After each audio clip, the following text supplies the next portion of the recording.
கிரேக்க நாட்டுல இருக்க ரொம்பவே முக்கியமான நகரம் தான் ஸ்பார்ட்டா. தங்களுக்குன்னு ஒரு ஆட்சி, அதிகாரம்னு ரொம்பவே பெருமையோட வாழ்ந்து வந்தவங்க தான் இந்த ஸ்பார்ட்டன்ஸ். ஸ்பார்ட்டால ஒரு ஆம்பளை குழந்தை பொறந்த உடனேயுமே அது பரிசோதிக்கப்படும்.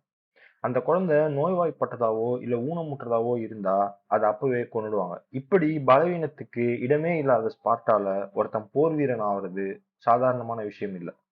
சின்ன வயசுல இருந்து சண்டை பயிற்சிகளும், கடுமையான தண்டனைகளும் கொடுக்கப்படும். அந்த சிறுவன் தன்னோட 7 வயசு அடைஞ்சதுக்கு அப்புறம் அவனோட தாயிடமிருந்து பிரிக்கப்பட்டு தன்னந்தனியா காட்டுல விடப்படுவான். காட்டுல இருக்க கொடிய மிருகங்களை சமாளிச்சு சாமர்த்தியமா நாடு திரும்பி வந்தா அந்த சின்ன பையன் ஸ்பார்டன் வீரனா மாற்றப்படுவான். இப்படி எல்லா கடுமையான பயிற்சிகளையும் மேற்கொண்டு ஸ்பார்ட்டா நாட்டோடைய அரசனானவன் தான் லியோனைடஸ். இப்படி பெருமை மிகுந்த ஸ்பார்ட்டாக்குள்ள ஒருத்தன் குதிரையில சில ஆட்களை கூட்டிட்டு வரான். அவன் சில நாட்டு அரசர்களோட மண்டை ஓடுகளையும் மகுடங்களையும் வச்சிருக்கான். இப்படி வந்தவன் தான் ஜெர்சிஸ் அப்படின்ற பெர்ஷிய நாட்டு அரசனோட தூதுவன் அப்படின்னும், நீங்க எல்லாரும் ஜெர்சிஸ்க்கு அடிபணிஞ்சு ஸ்பார்ட்டா நாட்டை அவன் கிட்ட ஒப்படைக்கணும் அப்படின்னு சொல்றான். இல்லனா ஸ்பார்ட்டா நாடு மண்ணோட மண்ணா போயிரும் அப்படின்னு மிரட்டுறான். போதாததுக்கு ராணியையும் தப்பா பேசுறான். இது எல்லாத்தையும் பொறுமையா பார்த்துட்டு இருந்த லியோனைடஸ் யாரும் எதிர்பார்க்காத நேரத்துல தான் இடையில சொருகி இருந்த வாளை அந்த தூதுவன் முன்னாடி நீட்டுறான். என் நாட்டுக்கு வந்து என் நாட்டு மக்களையே அடிமைப்படுத்துவேன்னு சொல்ற, மண்டை ஓடுகளையும் மகுடங்களையும் காமிச்சு என் நாட்டு மக்களை மிரட்டுற, ராணியையும் தப்பா பேசியிருக்க. நீ பேசுற வார்த்தைக்கு நீ தான் பொறுப்புன்னு சொல்லியும் அதை மீறிட்ட அப்படின்னு சொல்லி அந்த தூதுவனையும் அவனோட வந்த ஆட்களையும் கொன்னுடுறான் லியோனைடஸ்.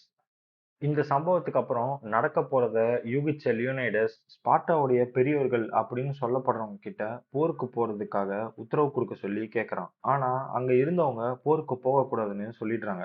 இதை கேட்ட லியோனைடஸ், சரி நீங்க உத்தரவு தரலன்னா என்ன, வெறும் 300 படை வீரர்களை வச்சு ஜெர்சிஸை நானே தடுத்துக்கிறேன் அப்படின்னு 300 பலம் வாய்ந்த ஸ்பார்டன்ஸ்களோட போர்க்களத்துக்கு போறான் லியோனைடஸ். லியோனைடஸோட இன்னும் சில படைகளும் கை கோர்க்கறாங்க. மொத்தமா ஒரு 7,000 பேர் இருக்காங்க. இவங்க எல்லாரும் காடுகள், மலைகளை பயணிச்சு வந்து சேர்ந்த இடம் தான் ஹாட் கேட்ஸ். இந்த ஹாட் கேட்ஸ் தெர்மோபைலே அப்படின்ற இடத்துல இருக்கு. வெறும் 12 மீட்டர் அகலம் கொண்ட ஒரு பக்கத்துல மலைகளும் இன்னொரு பக்கம் கடலும் இருக்க ஒரு குறுகிய நிலப்பரப்பு தான் இது.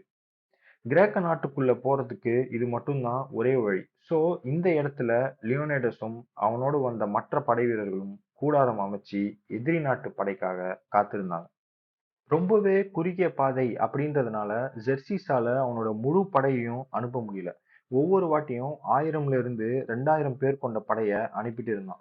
பிறந்ததுல இருந்து சண்டை வெறி ஊறி போன ஸ்பார்டன்ஸ்க்கு இவங்களை சமாளிக்கிறது பெரிய விஷயமா இல்ல. போர் தான் இவங்களோட தொழிலு. சோ அதுல வெற்றி பெற இவங்க எந்த எல்லைக்கும் போவாங்க.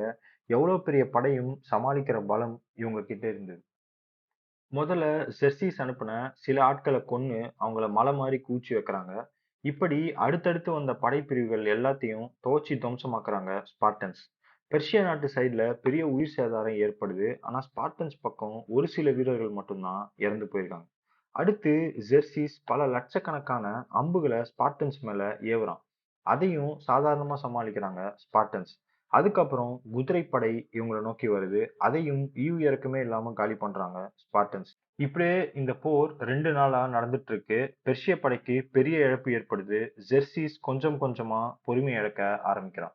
எவ்வளவு பெரிய வீரர்களும் துரோகத்துக்கு முன்னாடி தோர்த்து தான் போகணுன்றதுக்கு இந்த கதை ஒரு உதாரணம். மவுண்டன்ஸ்குள்ள இருக்க இன்னொரு வழி மூலியமா ஸ்பார்டன்ஸை சுத்தி வளைக்க முடியும் அப்படின்ற விஷயத்த எஃபிஹால்டிஸ் அப்படின்றவன் தெரிஞ்சுக்கிறான். ஸோ வெறும் பொண்ணுக்காகவும் பெண்ணுக்காகவும் ஆசைப்பட்டு எஃபியால்டிஸ் இந்த விஷயத்த ஜெர்சிஸ் கிட்ட சொல்றான். இந்த விஷயத்த தெரிஞ்சுக்கிட்ட ஜெர்சிஸ் கிட்டத்தட்ட 10,000 இம்மார்டல்ஸ் அப்படின்னு சொல்லப்படுற படைய ஸ்பார்டன்ஸ் மேல ஏவுறான். இந்த விஷயம் உளவாளிகள் மூலியமா லியோனைடஸ்க்கு தெரிய வருது. லியோனைடஸ் தன்னுடைய படைகள் எல்லாரையும் திரும்ப போ சொல்லிட்டு வெறும் 300 ஸ்பார்டன்ஸை மட்டும் இருக்க சொல்றான். ஒருத்தனை மட்டும் ஸ்பார்ட்டாக்கு செய்தி சொல்ல அனுப்பிட்டு மீதி எல்லாரும் தங்களோட முடிவுக்காக ஆவலோட காத்திருந்தாங்க. அவங்க கண்ணுல கொஞ்சம் கூட பயம் இல்ல, வீரமும் போர்க்களத்துல உயிர் துறக்க போறோம் அப்படின்ற ஆணவம் தான் அதிகமா இருந்துச்சு. இதே நேரத்துல ஸ்பார்ட்டாவுடைய நீதிமன்றத்துல போருக்கு படைகள் அனுப்பலாம் அப்படின்னு முடிவு பண்றாங்க. ஆனா ஹாட்கேட்ஸ்ல நிலைமை கைமீறி போச்சு. ஜெர்சிஸ் தன்னோட படைகளை அனுப்புறான். பல்லாயிரக்கணக்கான படை வீரர்களை எதிர்த்து சண்டையிட்டு 300 ஸ்பார்டன் வீரர்களும் அம்புகளால தொலைக்கப்பட்டு போர்க்களத்திலேயே வீரமரணம் அடைகிறாங்க. சில பேர் இத பைத்தியக்காரத்தனம் அப்படின்னு சொல்லலாம். ஆனா லியோனிடஸ் உடைய வீரமரணம் இன்னைக்கு வரைக்கும் பேசப்படுது. அது ஸ்பார்டன்ஸ் எப்படி வாழ்ந்திருக்காங்க அப்படின்றதுக்கு ஒரு எடுத்துக்காட்டு.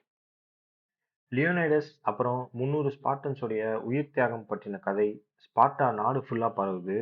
பல்லாயிரக்கணக்கான வீரர்கள் போர்க்களத்தை நோக்கி பயணிக்க வைக்க ஒரு தீப்பந்தமா 300 பருத்தி வீரர்களுடைய வீர மரணம் இருந்தது. தாய் நாட்டுக்காக அவங்க செஞ்ச இந்த உயிர் தியாகம் என்னைக்கும் வரலாறை விட்டு நீங்காது. லியோனைடஸ் கடைசியா தூதுவன் கிட்ட ஒரு வார்த்தை சொல்லி அனுப்பியிருக்காரு. என்ன நடந்தாலும் எங்களை மட்டும் மறந்துடாதீங்க அப்படின்னு.